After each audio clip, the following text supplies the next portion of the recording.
menuju jalan yang Rasulullah SAW gariskan ke kanan atau ke kiri. Sebab saya katakan sufi itu termasuk yang ke kanan atau ke kiri. Kan Rasulullah SAW menggariskan garisan yang panjang, di kiri kanannya digariskan berapa garisan yang begitu banyak. Kata Rasulullah SAW, atas jalan-jalan ini ada syaitan.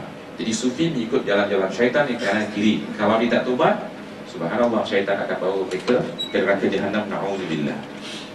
Saya tegas dalam masalah ni, saya tak akan kompromi. Mungkin dulu saya lembut dalam masalah ini, tapi sekarang tidak boleh. Kerana bila lembut, masyarakat tidak tahu bahawa benda ini sangat mungkar. Itu juga, kata dia, setelah Syekh As-Suhaimi mempelajari ilmu-ilmu syariat dan ilmu tasawuf, sebagaimana dinyatakan dahulu, maka semakin kuatlah cita-cita Syekh Suhaimi hendak mencari seorang guru yang boleh memandunya supaya ia dapat ilmu mukasyafah.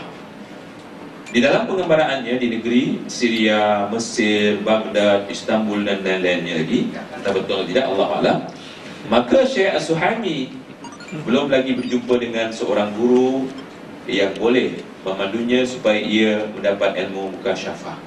Kata T.M. Fauzi, mursyid.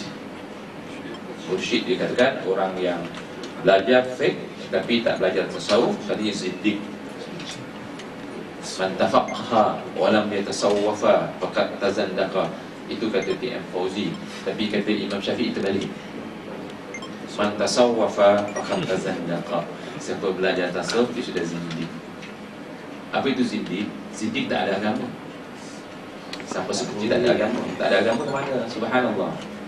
Jadi di sini kata dia, setelah dia pergi Mesir, pergi negeri Islam ni, maka Syekh Suhaimi belum lagi berjumpa dengan seorang guru yang dikatakan guru mukasyafah. Tetapi akhirnya ia telah mendengar khabar daripada seorang yang soleh bahawa guru yang seperti itu ada di negeri Mesir, negeri Fir'aun juga, yang jadi mencelakakan manusia seluruh dunia. Di antaranya balik dari negeri Fir'aun. Di mana negeri Fir'aun? Di Mesir. Di Singapura, di Malaysia. Jadi masalah kita yang dikatakan Azhariyun. Azhariyun itu didasarkan dari Universiti Azhar. Di mana letaknya Azhar? Di Mesir. Tadi saya diminta oleh satu keluarga supaya menyampaikan kursus haji. Jadi sebelumnya dia sudah mengikuti kursus haji yang diadakan oleh tabung haji. Di antara, saya lupa nak bawa minggu depan, kalau saya pendak, saya betul state saya bagi karut-karut di dalamnya. Di antara karut-karutnya, dia mengatakan sebelum masuk Masjidil Haram, bacalah doa tahan kentut. Doa tahan kentut supaya jangan berkentut. Bagi perempuan sebelum naik kapal terbang, bacalah doa tahan haid supaya tidak haid. Apa punya kerja? Subhanallah. Kemudian banyaklah bid'ah khurafat dalam tata kerjanya yang diajarkan kepada orang yang akan pergi haji. Biasalah mereka belajar berminggu-minggu, berbulan-bulan. Akhirnya seolah-olah bagi mereka kalau tidak hafal doa-doa ini, maka hajinya tidak sempurna. Apa tidak sempurna? Dipahami oleh orang-orang sekarang tidak sah. Saya mengatakan tidak ada doa-doa khusus, dan apa yang ditulis oleh guru Azhari ini tentang kertas kerja, tidak ada satu hadis yang sahih. Langsung tidak ada hadis yang sahih. Kalau niat-niat ni semua pakai niat. Naik dari pakai terbang, naik ada niat. Sampai di Mekah, tukar pun, tukar mazhab, ada niat. Semua ada niat. Subhanallah, susah.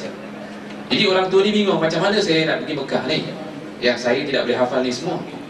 Akhirnya anaknya atau menantunya panggil saya untuk beri penjelasan. Alhamdulillah 2 jam, clear. Dia akan pergi haji dengan tenang, insyaAllah. Jahatnya mereka. Pasal apa? Kerana mereka menggunakan ilmu-ilmu seperti ini. Ilmu-ilmu akal, bukan ilmu-ilmu nakal. Tahu ilmu nakal? Nakal yang disalin daripada hadis, akal yang disalin daripada akal. Jadi kalau mempelajari agama pakai akal macam ni lah jadinya. Kita teruskan dulu. Kemudian mendengar khabar itu, ia pun berangkatlah menuju ke tempat itu untuk berjumpa dengan guru yang boleh memandunya supaya mendapat ilmu mukasyafah itu. Maka setelah ia berjumpa dengan guru itu, maka guru itu menyuruh Syekh Suhaimi masuk ke dalam sebuah bilik. Lalu pintu bilik itu terus ditutup dan dikunci dari luar. Subhanallah. Dia tak berguru dengan guru itu, dikurung dalam satu bilik 40 hari 40 malam. keluar jadi seorang yang jadi alim mukasyafah. Cuba lihat ceritanya. Di dalam bilik itu kelihatan ada cukup alat untuk beribadat dan bersuci. Bermakna selama 40 hari 40 malam dia tak pergi sembahyang Jumaat, dia tak sembahyang berjamaah. Macam mana cik? Kalau ini ceritanya, dia sudah menggalakkan orang meninggalkan sembahyang berjamaah. Sedangkan ilmu salaf mengajak kita jangan tinggalkan sembahyang berjamaah. Kemudian tiap-tiap pagi Syekh As-Suhaimi diberi segala susu dan sekeping roti, tetapi tidak diberi apa-apa lain lagi sepanjang hari dan malam, dan namanya ialah 40 hari 40 malam. Tak tahu macam mana boleh 40 hari 40 malam. Di dalam hadis tidak ada ibadah mesti 40 hari 40 malam. Yang ada dalam agama Hindu mesti 40 hari 40 malam. Sehingga dalam betapa orang Melayu, ilmu Melayu, harta pantang Melayu mesti 40 hari 40 malam. Seperti perempuan yang bersalin 40 hari 40 malam. Kalau nak baca tahlil, di antaranya penutupnya 40 hari 40 malam, hari ke-40-nya katanya. Jadi 40 yang ke-40 diambil daripada Hindu, bukan diambil daripada hadis.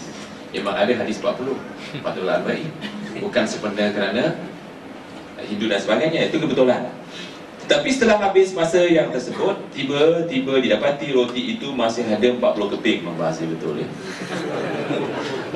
Sedangkan membahasa itu haram. Ya?